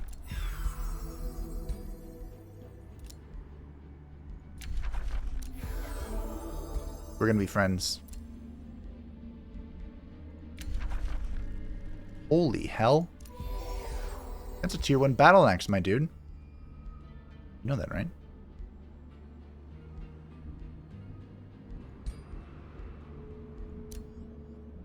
Do you want information on...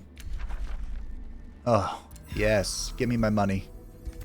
Thank you, bro. I talked about this in the Drazoth playthrough, but now that the AI knows how to use the item forge, it feels like they just make a bunch of random shit. Your enemy, Count Zeri Jax of Effenkraz, approaches. A thin veneer of pride fails to hide her obvious desperation.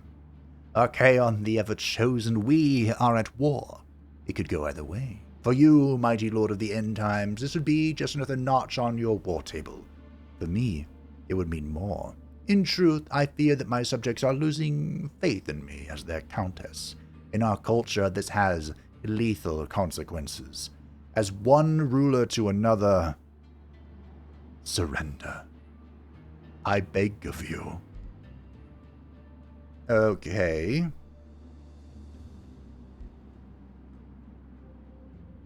I don't want to lose Imperium. I could just take money. Naturally. After you sweeten the deal. And don't worry, I'll be back. To claim all that you have given me, and so much more. You have got to be shitting me.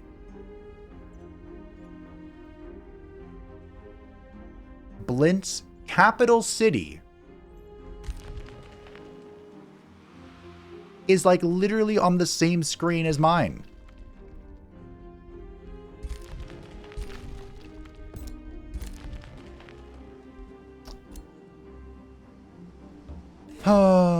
Guildmistress Moira Brickhead of the Free City Keystone regards you with unveiled suspicion. Why is everyone... You think you just regard me with suspicion and I won't do anything about it? Alright, this person's gonna go auto scout. You are gonna take the long way. Here's Hokan himself, look at him. Oh, hi. Bethany Blades is in. I want Wayfinder enchantment. I don't usually use Wayfinder enchantment, but... Need more production. I need more nodes. Yeah, sure. Why should I give a shit when Blight has been claiming like crazy? Boost that. There goes our penalty. All very well and good. I want the Stonemason. And then I probably want the Wizard's Tower. And then I probably want the Channeling Tower. Oh, never mind. I don't want that. Okay, good. We have major hostilities. When you win a battle, you have a chance of gaining a tier 1 or 2 army commanders of the city. No. Roads, yes. We may not be so different after all, Archaon. Your actions are promising. By all means, continue. He likes that I have a weaker military. I think he just insulted me, but whatever. Yeah, we kind of have a problem with you being good, bud. Can you not do that? The basic bitch helmet was an extra turn of mana for me. I'll take it.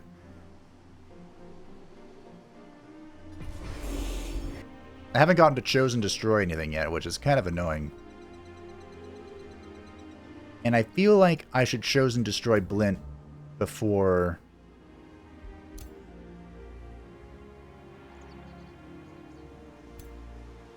Iria comes for me. I think I'm going to. I could be building roads right now. What am I doing?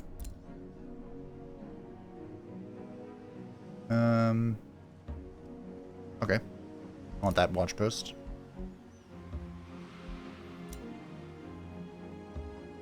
Just gonna cross the mountain here real quick. No big deal.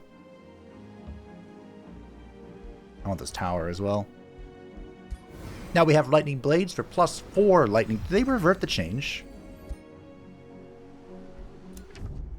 You're angering me, Archaon the ever-chosen. I am warning you. If you keep going like this, I will see an end to your reign right here. Okay, I was afraid of this. You think befriending Effenkraz will secure your path to victory? It will be my empire that raises above all others. Why did Blight and Archaon tell me the same thing? Hokan. Is that your name? It is your name, okay. Well, I suppose the good news here is that if Blight expands all around me, it'll be real easy to find cities to break. I suppose that's one way of looking at this. Because technically... Ooh. You're being besieged by the Derelict Workshop. Technically, right?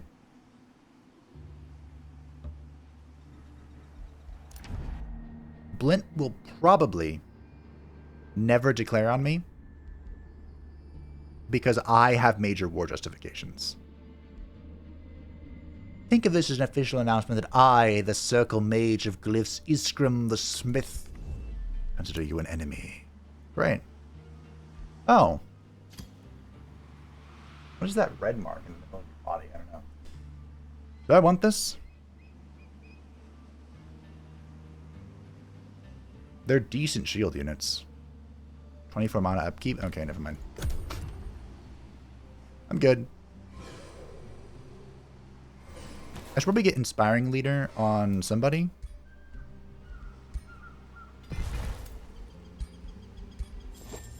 To reduce upkeep cost. Not that one. That one. Like sooner rather than later. Stupid mountain pieces of shit.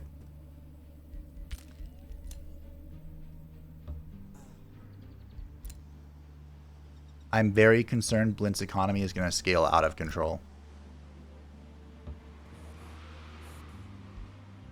I'm quite concerned about that. Like I said, I can probably... Whoa.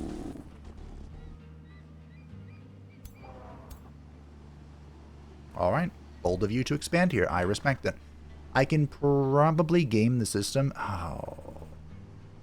I'm stuck here. No, we have open borders. Never mind. friendship between Undergast and Iria of the Light. That concerns me greatly.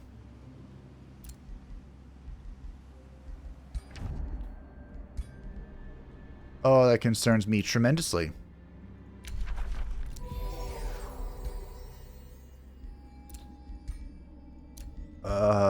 Well.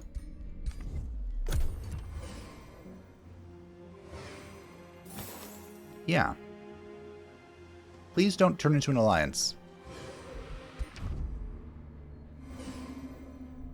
Oh, they like each other. Oh, okay. Everyone has their limits, even those who aim for peace, and you have just crossed the line, Lord of the End Times, Archaon, the Ever-Chosen. Prepare for battle. Well, I'm glad I did that scouting mission where I found out where her city was. That was good for me. And now, can go blow this up. Countess Makari Huff of the Free City Vilienhold,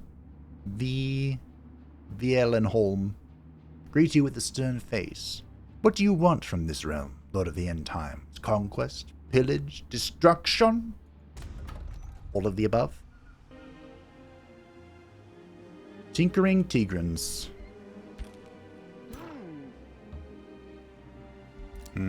That's the official name for the cat people, by the way. Tigrans, one of them. They were a race in Age of Wonders 3. Oh shit, we finally found one! I didn't see one of these for the entirety of Drazhoa's playthrough. This is the new Golden Wonder that came with the DLC, which gives you the Crack the Vault operation, which grants 500 knowledge for 500 mana. I thought I'd get both. I can only done once, but you get the Summon Progenitor Golem combat spell, which all in all, I mean, you also get 30 knowledge from it, so could have been cooler, but all in all. Greetings, Lord of the End Times, Archaon the Ever-Chosen. May wisdom guide your path in this realm. This is the Circle Mage of the Wilds, Gore, the Changeling. Born in the Grag Orc clan on Urgath, Gore has studied beasts of all kinds in order to enable him to take their form. He controls a wide array of creatures to do his bidding, though what his goals are remains a mystery. So orcs are usually evil in fantasy, or at least, barbaric.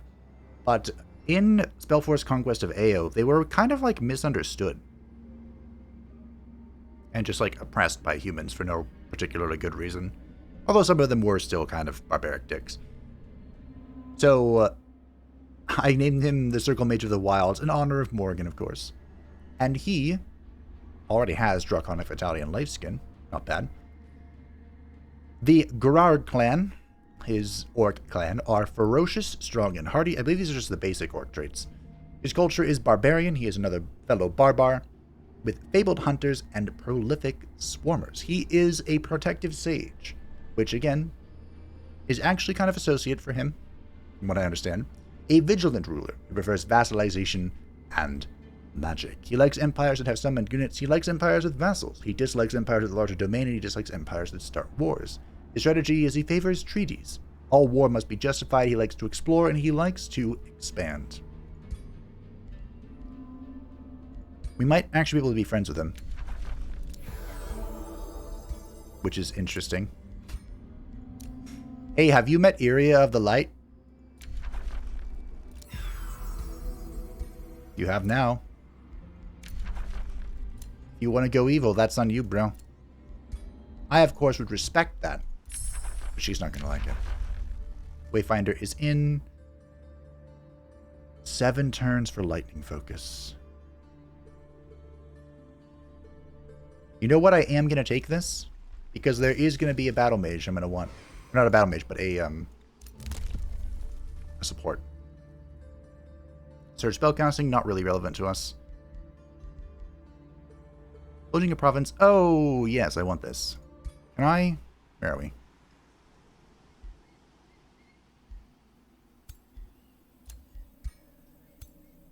Abort.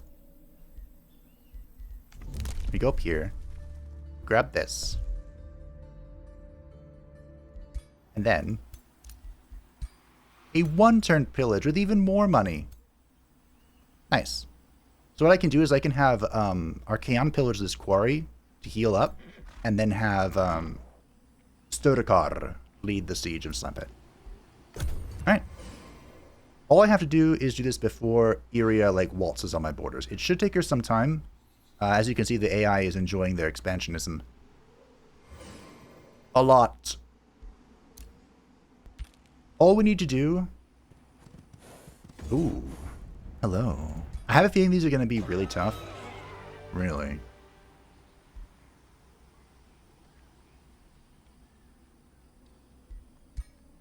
I think the game killed this warrior. And I think it's there for some reason. Through fate or blind luck, the currents of change and chaos bring your attention to a chilling scene. A winter fairy and its frost-ridden followers are slowly turning the area around them to ice. They freeze the earth, beast, and man alike, leaving behind a desolate, lifeless wasteland. All will to live, moment and impulse is quenched as if the entire region had become frozen in time. Will you stop these ice creatures before they freeze everything within their grasp? If this was a major snow spirit, I would totally accept that. But I'll fuck him up for the quest.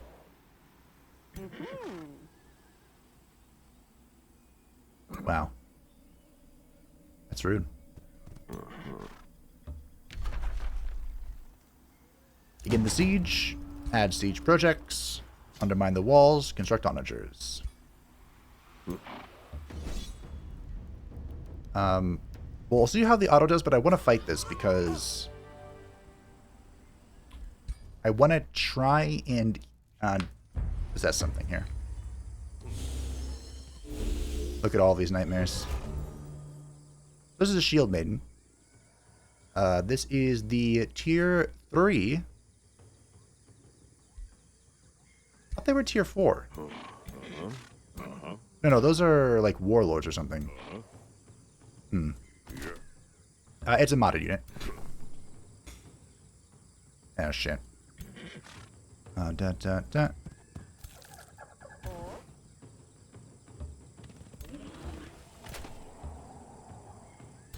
it has greater shield bash, which is all well and fun. Unfortunately, I can't reach there, but that's okay.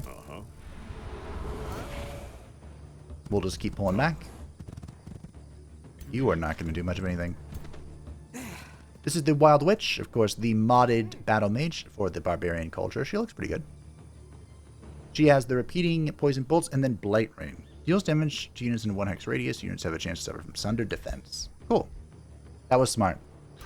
I was worried that was going to say sundered resistance, which of course the barbarians couldn't really exploit. But because it's sundered defense, now we're talking. Alright, so we can try and pick up the Raider or the Shield Maiden. It would be a pretty hefty pickup for us. Oh, wow, okay. That's definitely what I'm doing, by the way.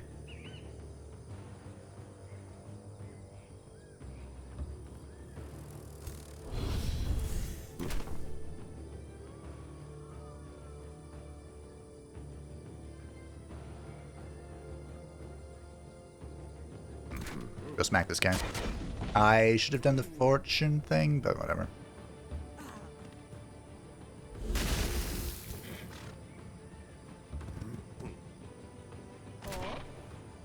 %. Let's whiff. Let's hit it.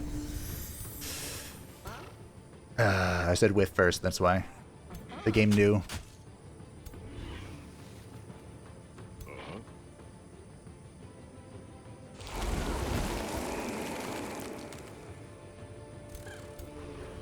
The game knew I had doubts.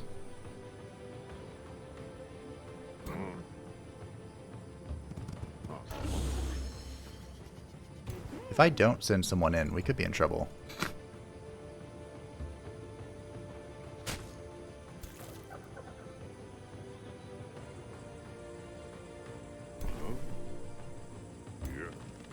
Okay, we got a kill. That's something. It should be a sacrifice to our cause. I wonder. I did this because I wanted a domination. Oh. Okay. Wow, look at that damage from the penguin. He's about to pop off again. That wasn't even a flank. Oh, yeah.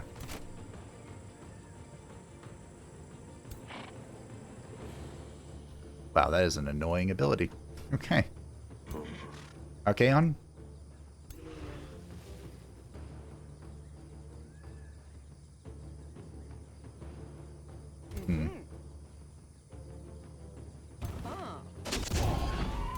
Beautiful. Good smack. If you will not join me, then you shall die. Bonk. And bonk. Very unfortunate, but... Oh, no. I think that's actually a little bit better still than the AI. Unfortunately, Archaon cannot do the trickaroo I was talking about.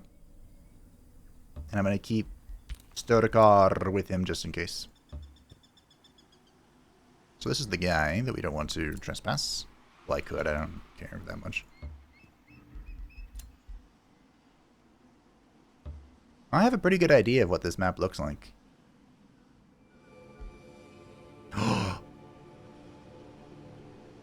I just remembered something. I just remembered something.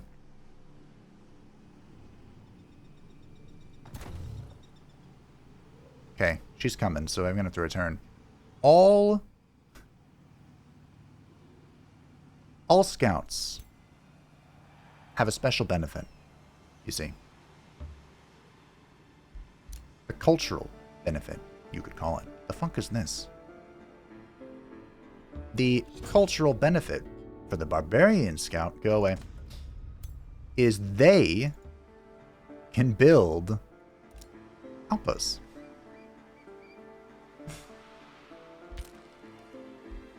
Ooh, that's spicy. Archaon, the ever-chosen. You'll be an inspiring leader. The reason why that's spicy, I don't actually know if I want to do this anymore. It's 10 mana. You know what? I'm going to cancel it. Screw you. I probably didn't have to cancel it. Greater File Shield. Grant freedom. No, that's not what I want. I want to kill you. And I can sell your corpse, but that means I need something I don't have. Okay, we're going to get the Wizard Tower. Rivalry between... Undergast. Why? Ooh. Hello. Perfect. So, what I was thinking...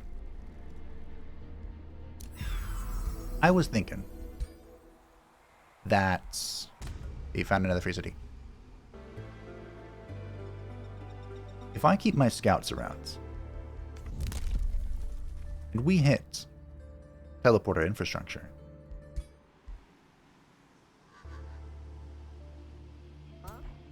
this particular scout might be in a position to get some behind enemy lines working. Let it be known that Iria of the Light has crossed me. Iria of the Light has insulted my empire. She is not to be trusted. Yeah, that's fine.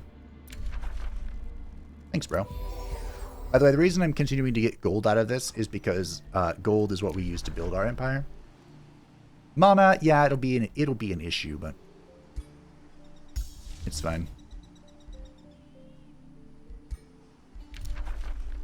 Slaaneshi said a war party. I killed the war party. That's what that was. How hard do you think Eerie is going to go for this? Why do you have double mage locks? Oh, okay, she turned around. Interesting.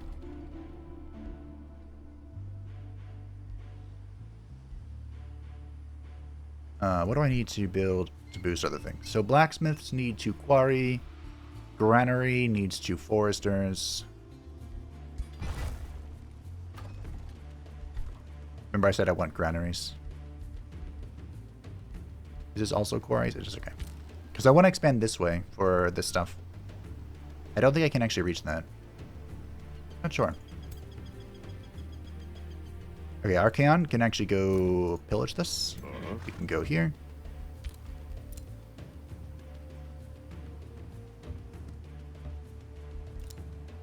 If Archaon gets attacked, or if Sturkar gets attacked, it will pull in Archaon. And this leaves the 9th and final opponent for our campaign. Another ruler comes to threaten my empire. Just stay out of my way, and I will stay out of yours. This is Iana, the singer, the circle mage of mentalism. Her charming personality hides a darker side, as her mastery of mentalism lets her see others as mere toys to play with. Staying on her good side is going to take a gilded tongue. So yes, Iana the singer leads the enthralled humans. They are athletic with overwhelming tactics, which is a wonderful combination for our feudal culture representative. She is silver-tongued and adept settlers. Look at her display of affinity. Wow. That's 9, 12, 14, 16, and I'm sitting here with 9. She is a reserved isolationist, an individualistic ruler who prefers peaceful coexistence. She likes rulers that do not start wars. She likes empires with few alliances. She dislikes empires that have defeated other empires, and she dislikes empires with vassals. Eventually, we are not going to be friends. For now, we're just okay.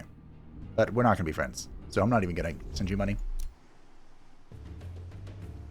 Iana's pretty terrifying in Conquest of Ao. Very attractive, but terrifying. I hope this guy doesn't attack me. That would be very unfortunate. So, this leaves the next question.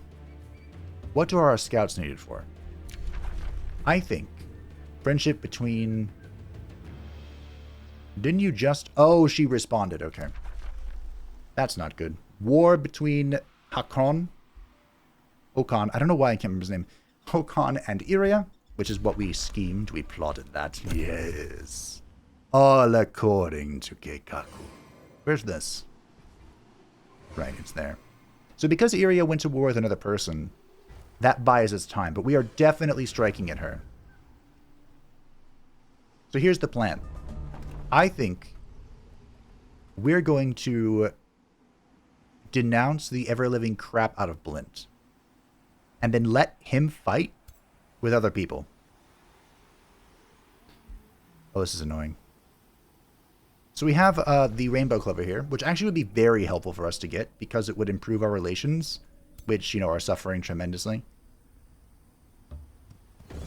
But in order to get it, we're going to have to raise this city. And then, on top of that... Ow! Ooh, good miss. We're going to have to raise the city, and then on top of that, we're going to have to do something. Wow, insightful. Clear the city ruins. There we go. I was going to get there eventually. I think I'm just going to dominate this guy.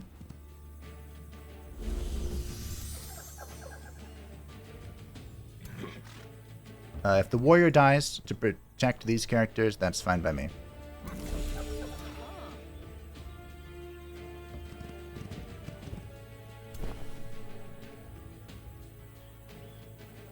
I could try.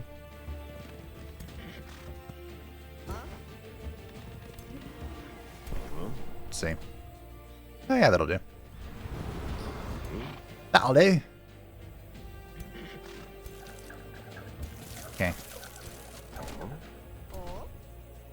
Defend yourself.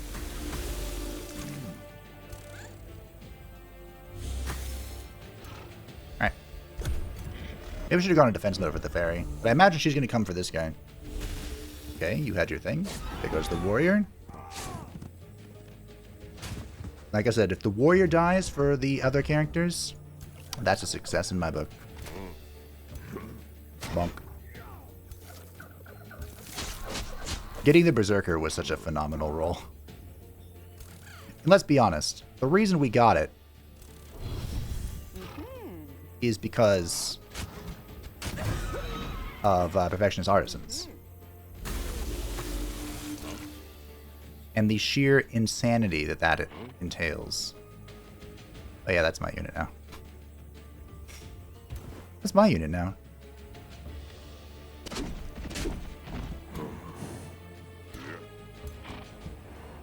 Death.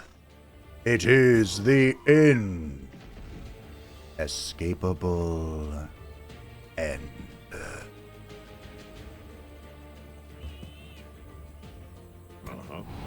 And let's have some blooming life from Archaon. Which is certainly something. Did I ever explain the combo? I picked up, I think I did very loosely, but I picked up the reason why we take less penalties from suffering casualties is because we have more units in our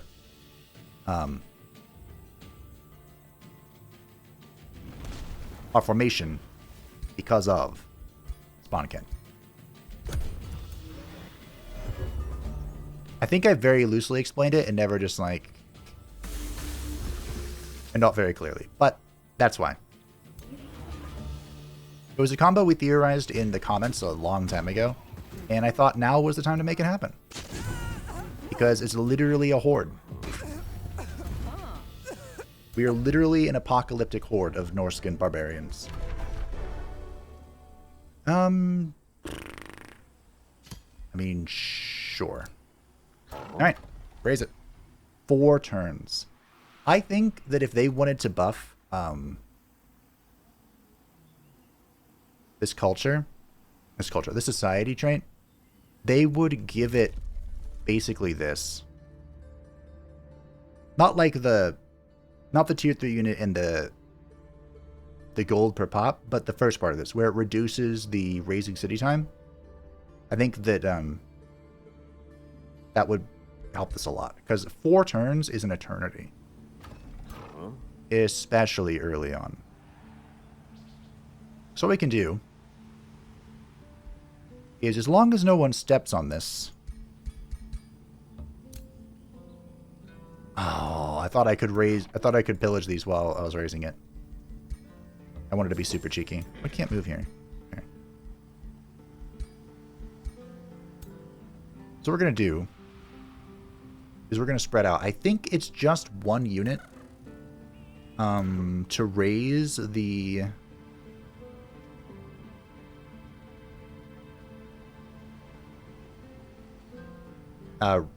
raise the ruins. So we can start heading towards this quest. We'll leave a Sunderer here. Bring you with. We might have to do this without Sturkar. That'll be okay. You're gonna take a while to walk around. Now that, like I said, now that we've met all the people, oh my god. Did you clear that for me?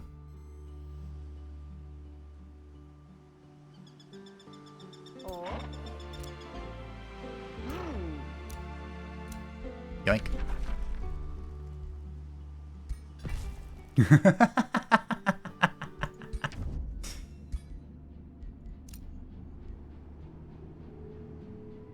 Oh, I don't have that, but that's funny. That's hilarious. Oh my Okay. We don't need to talk about that. Surikar has reached level 4, and you can get Summon Undead. Just get an elemental, that's fine.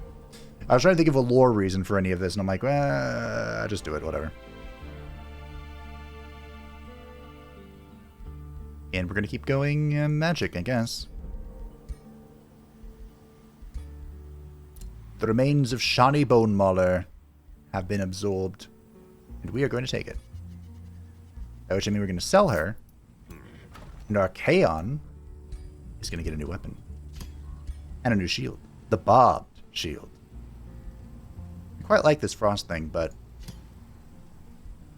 I think Barbed is more appropriate. And Chestplate of Vitality over whatever that thing was. Excellent. Rivalry between Iana and Gore. Rivalry ended. Oh, nice. Greetings, Lord of the End Times, Archaon the Ever-Chosen. Do you want to be my friend all of a sudden? It's worth a lot. Take the mana this time. Although, it looks like we have a nice bank of gold, but trust me, that's going to evaporate. Speaking of, let's see the consequences of our actions, and then call it a successful first episode. So Iana went undead, huh? Oh, she sure... Oh, right, that's a shadow culture. I didn't really mean for that.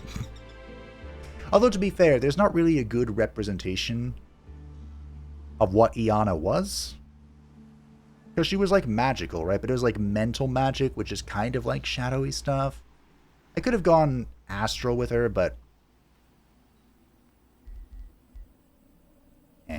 Like I said earlier, or however long ago this was, when it comes to picking the personality of other characters,